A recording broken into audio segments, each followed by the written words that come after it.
Oke, masih dengan Profesor Kardus, tak berijazah tapi jenius. Silo nuklir. Anda pasti sering mendengar istilah silo nuklir. Silo nuklir adalah fasilitas peluncuran rudal nuklir. Silo nuklir merupakan infrastruktur tempat penyimpanan dan peluncuran rudal nuklir yang umumnya dibangun di bawah tanah. Meski ada beberapa silo nuklir yang ada di permukaan tanah dan tertutup gedung atau bangunan dengan tujuan sebagai kamuflase sekaligus untuk melindungi perangkat senjata nuklir. Bagi negara-negara besar, terutama negara-negara pemilik senjata nuklir seperti Amerika Serikat, Rusia, Cina, Prancis, Inggris, dan lain-lain, pasti memiliki banyak silo nuklir yang tersebar di berbagai teritori wilayahnya. Seperti halnya Amerika Serikat, yang diketahui sejak tahun 1960-an, Amerika Serikat telah membangun ribuan silo nuklir yang tersebar di berbagai wilayah Amerika Serikat, termasuk di Alaska dan di Kutub Utara. Tapi diketahui hanya 1.800 unit silo yang masih aktif di Amerika Serikat hingga tahun 2019. Umumnya, silo-silo di Amerika Serikat menyimpan rudal berat dengan jarak jangkau di atas 5.000 km seperti rudal antar benua atau ICBM, rudal balistik jarak menengah atau MRBM, dan ABM atau sistem anti balistik. Selain Amerika Serikat, Rusia juga memiliki ribuan silo nuklir di segala penjuru wilayahnya.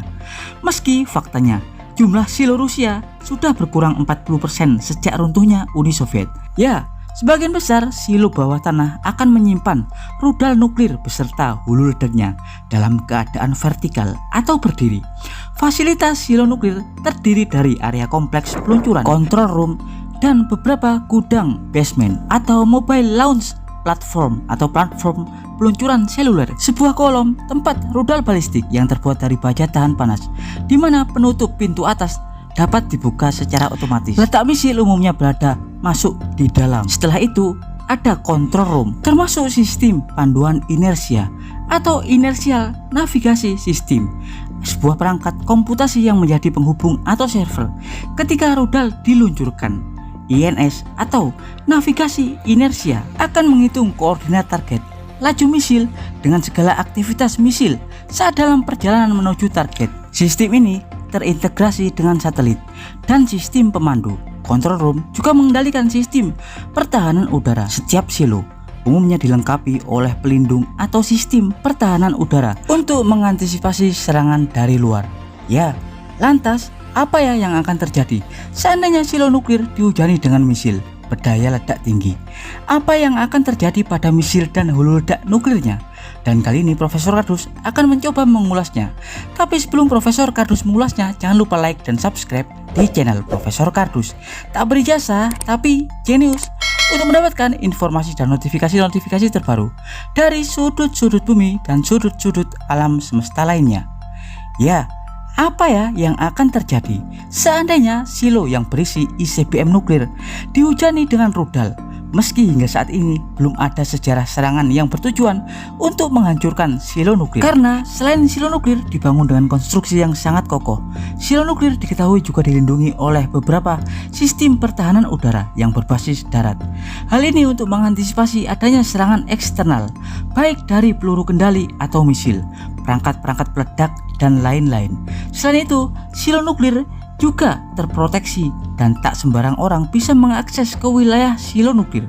Penjaga keamanan pastinya akan melindungi ancaman dari aksi teror dan sebagainya. Tapi seandainya kalian benar-benar ingin menerobos sistem pertahanan sebuah silo nuklir dan berambisi untuk menghancurkan silo dengan misil kalian, yang harus kalian lakukan pertama-tama adalah melumpuhkan sistem pertahanan.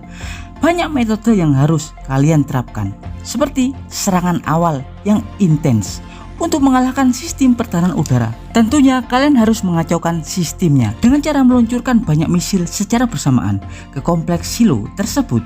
Semakin banyak misil yang datang, maka semakin banyak pula rudal pertahanan yang dibutuhkan untuk mengintercept misil kalian. Barulah setelah sistem pertahanan kewalahan, kalian bisa meluncurkan hulu ledak misil ke kompleks silo di mana di dalamnya terdapat ICBM nuklir. Tapi jangan harap kalian bisa menghancurkan silo nuklir hanya menggunakan senjata taktis atau hulu ledak dengan detonasi ringan, karena konstruksi silo nuklir pastinya bukan kaleng-kaleng.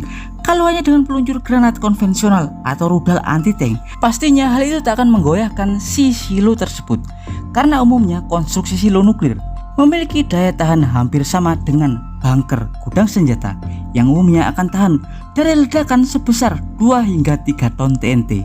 Untuk itu, kalian harus menyiapkan bunker buster atau bom penghancur bunker. Varian bom jenis ini telah diproduksi oleh beberapa negara besar seperti Amerika Serikat dengan GBU-57A, sebuah misil presisi tinggi dengan berat 14 ton yang mampu menghasilkan ledakan hingga 17 ton TNT, atau KAP-500L Rusia dengan detonasi hingga 10 ton TNT. Ya, dengan menggunakan buster bunker atau rudal penghancur bunker, kemungkinan keberhasilan kalian untuk merusak sistem atau fasilitas peluncuran ICBM dalam silo akan tercapai, termasuk kerusakan control room. Ledakan besar juga pasti akan terjadi. Selain didapat dari detonasi hulu ledak buster bunker, bahan bakar propellan misil ICBM juga berpotensi untuk mengalami kerusakan, kebocoran, bahkan ledakan yang berpotensi meningkatkan volume ledakan.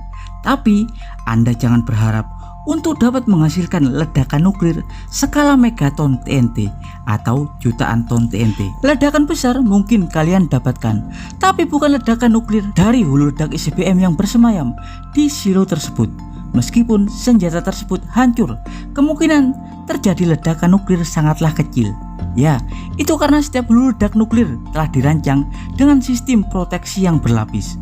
Bahkan sudah banyak catatan sejarah tentang jatuhnya bom nuklir saat sedang dipindah atau dalam pengangkutan. Dan hampir seluruhnya kecelakaan tersebut tidak menghasilkan ledakan dan mengaktifkan hulu ledak nuklir. Bahkan hulu ledak nuklir yang jatuh dan tercecer dari pesawat umumnya cuma menghasilkan kontaminasi radioaktif. Seperti pada tahun 1980, sebuah tragedi ledakan silo juga pernah terjadi di Amerika Serikat, di mana dalam silo tersebut bersemayam ICBM Titan II dengan hulu ledak 9 megaton TNT. Ledakan diketahui berasal dari bahan bakar cair propellan roket saat dilakukan proses maintenance harian pada Titan II. Tapi kesalahan prosedur operasi menciptakan percikan api hingga meledakkan bagian bawah ICBM yang melemparkan pintu silo seberat 740 ton. Begitu pula dengan hulu ledak W53 pada Titan II yang terlempar sejauh 30 meter. Dan diketahui hulu ledak tersebut masih baik-baik saja karena faktanya hulu ledak tersebut sudah terproteksi dengan baik. Bahkan untuk mengaktifkan hulu ledak tersebut, umumnya operator nuklir akan mendapatkan kode atau sandi rahasia yang hanya bisa diakses oleh jajaran tertentu di Kementerian Pertahanan atau jajaran eksekutif. Ya, setiap hulu ledak nuklir di dunia ini telah dirancang sistem keamanannya dan hanya bisa diledakkan sesuai perintah. Karena kita tahu bagaimana sulitnya untuk memicu ledakan nuklir. Ledakan nuklir hanya bisa didapat dengan ketepatan dan tingkat presisi yang sangat tinggi. Hal ini juga bisa dijadikan acuan untuk keamanan nuklir. Contoh, dengan mengunci sistem modular neutron, ledakan neutron tak akan bisa tercipta. Tak ada neutron berarti tak akan ada ledakan fisi atau fusi. Ledakan nuklir pun pasti tak akan terjadi. Meskipun kalian berusaha keras untuk menghancurkan hulu ledak nuklir tersebut, ledakan nuklir tak akan pernah terjadi. Dan hal itu juga berlaku ketika Anda melepaskan dan menembakkan rudal atau misil ke dalam silo. Selama hulu ledak nuklir tidak diaktifkan, seberapa besar tonase ledakan yang kalian buat, hal itu tak akan berpengaruh pada hulu ledak nuklir. Satu-satunya cara untuk menghasilkan ledakan nuklir, kalian harus mendapatkan sistem aktivasi senjata tersebut. Ya, dan demikian adalah informasi singkat dari Profesor Kardus tentang apa yang terjadi jika silo nuklir diledakkan. Profesor Kardus dari silo nuklir Rusia mengabarkan.